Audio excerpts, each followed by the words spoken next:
Namaste, folks. We're in a chair today. You can also do this standing, completely up to you.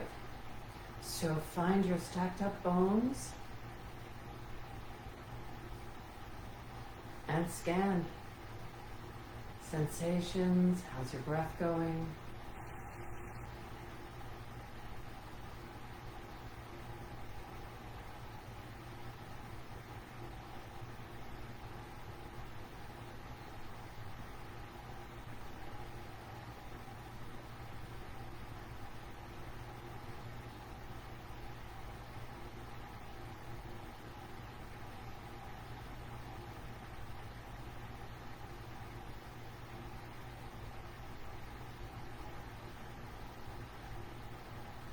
And let's move the arms around. Circles with your elbows, small, large, whatever feels right now. This is not a spine exercise, so keep the ribs quiet. And change directions.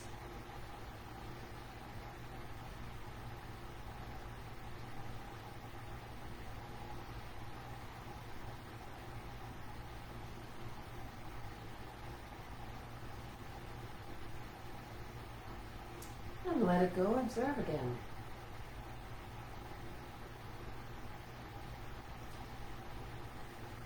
And taking the arms all the way up to Urdhva Hastasana, releasing them back down as you exhale. Ribs quiet.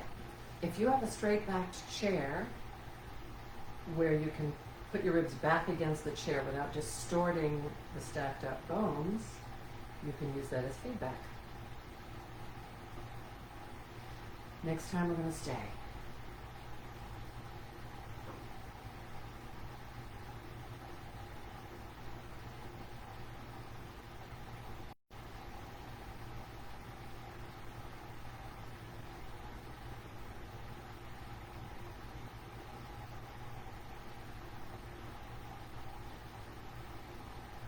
Next exhalation, let go. Then interlace your hands behind your back. You may have to reach around the chair, you may have to move forward in the chair or even turn sideways so that you can get to that interlace. Again, we would like the ribs to be quiet.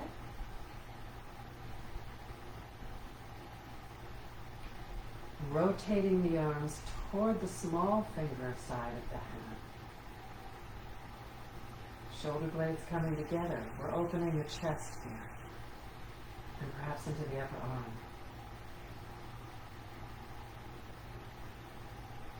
If you have a little mobility, you can take the hands away from the body. Otherwise, just stay in the stretch that's appropriate for you. Notice which thumb is on top of your interlace. Then let go of the arms.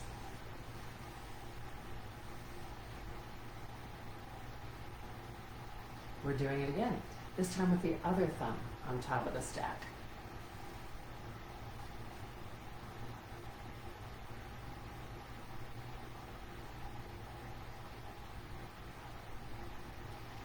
Palms together, arms straight as possible.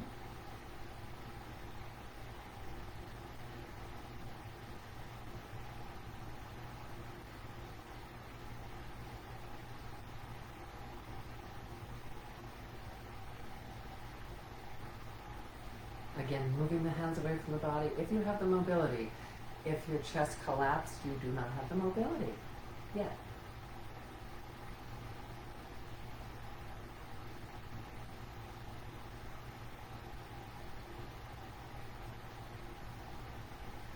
And let it go.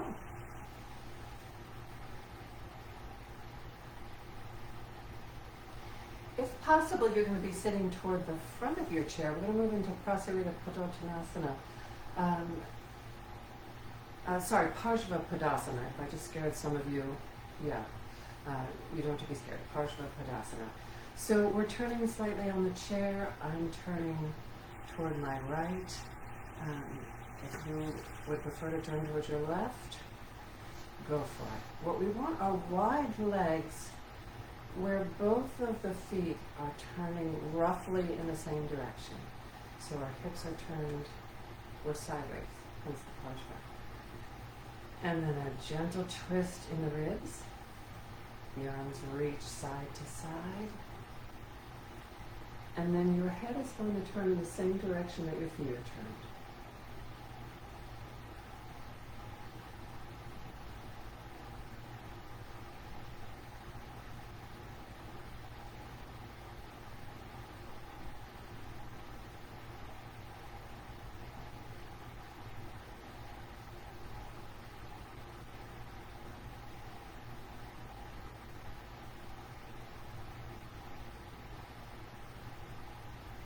And next time you exhale, let the arms come down.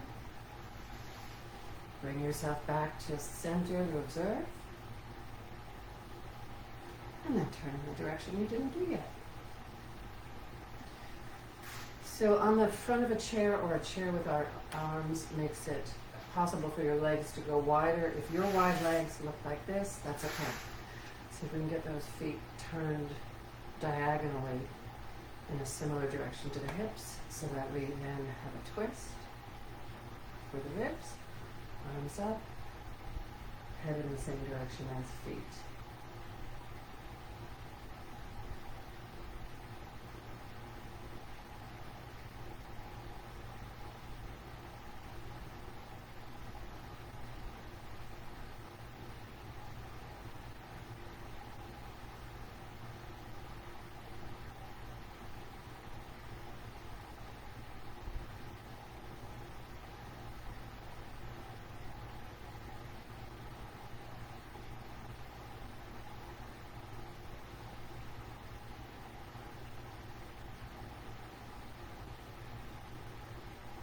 Next exhalation, let the arms down. Come back to neutral and observe.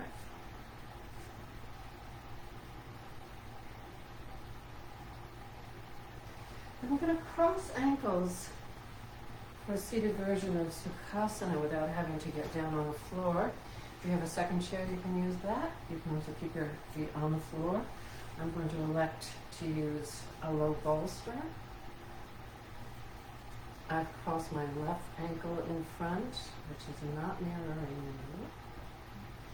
Stacking up the bones, letting the knees fall as wide as they're able to fall. So if opening the knees wide is uncomfortable, one of the things you can do is move a little bit further back in the chair. There's a limited amount of props that we can use compared to when we're on the floor, but if you can find some towels to roll up to perhaps hold the knees higher if you need, go for it. This should not be causing discomfort. Minimal stretch discomfort, right? But not pain discomfort.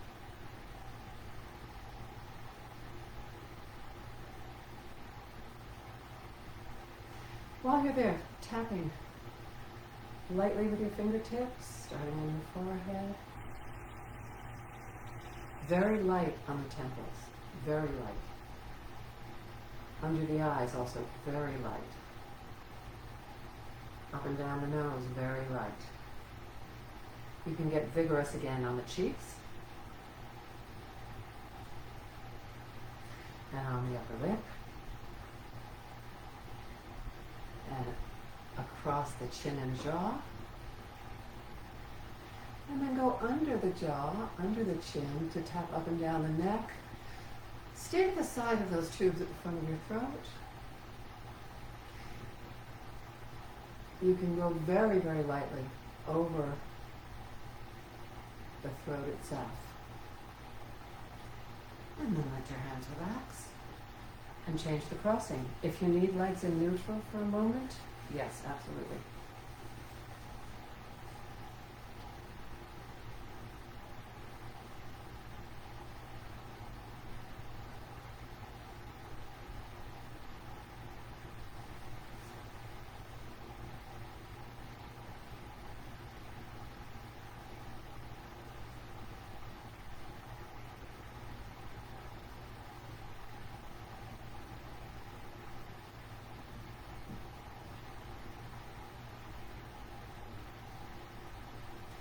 again, if you feel settled in here, you can begin to tap. If you're still having to fixate on hips or make changes, take care of that first.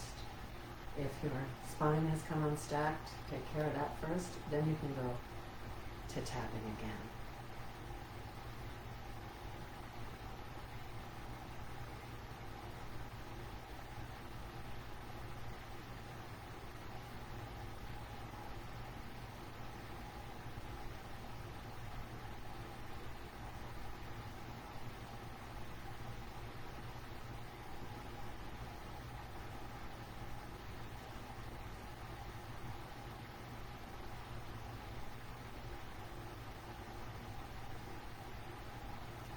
And then let it go and come back to neutral.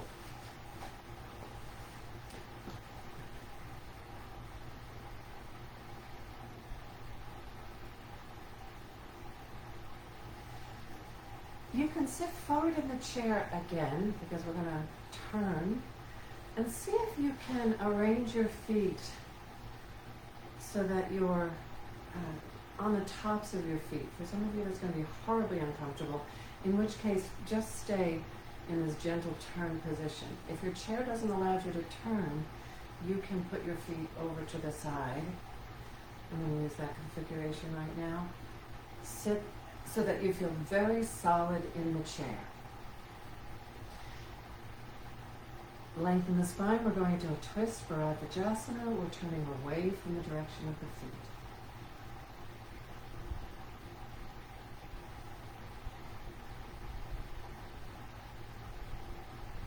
So one of the benefits of turning slightly is that the back of the chair can get in the way of your twist. I don't have that problem because I can put my own for the back.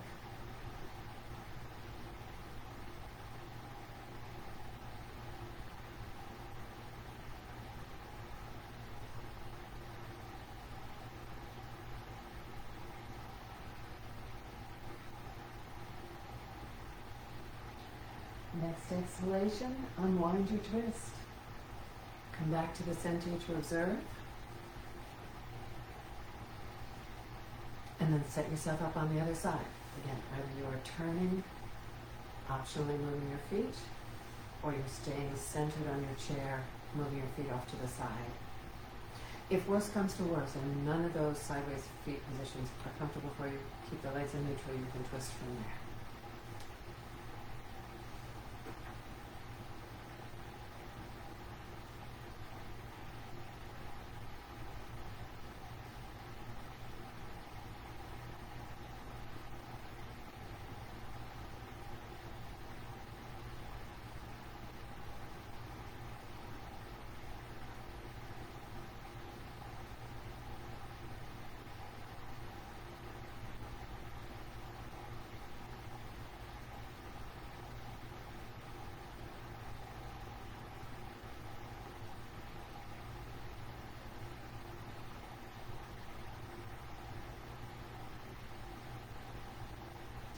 And on your next exhalation, unwind your twist.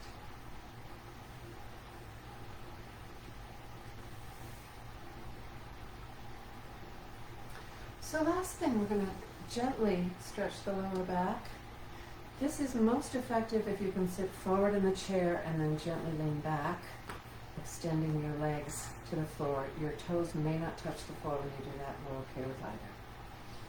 I'm going to draw my left knee in. You can draw either your right or your left. If your knee is not comfortable being held above, hold from behind. You can use a belt as well. Knee aiming toward the center of the chest or the nose.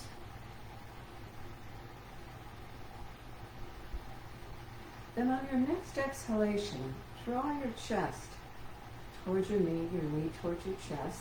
This may create a gentle stretch in your lower back. You may also discover that your core is working a bit. That's great, as long as it's not your shoulders hiking up to do all the work.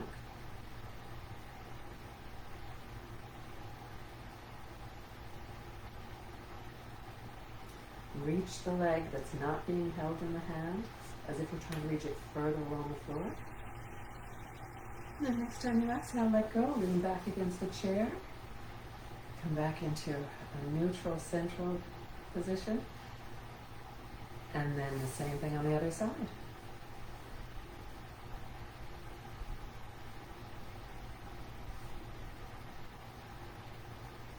Once you're used to this starting position, make sure your shoulders don't do the work.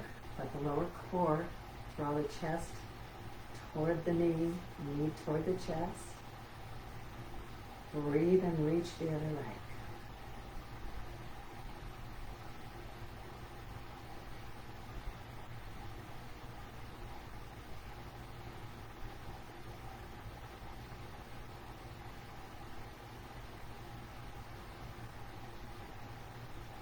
On an exhalation, let it go. This time stack up your bones in neutral and reassess. Where are the sensations? How are you breathing? I'll remind you that there are longer versions with more cues on YouTube or here on Facebook.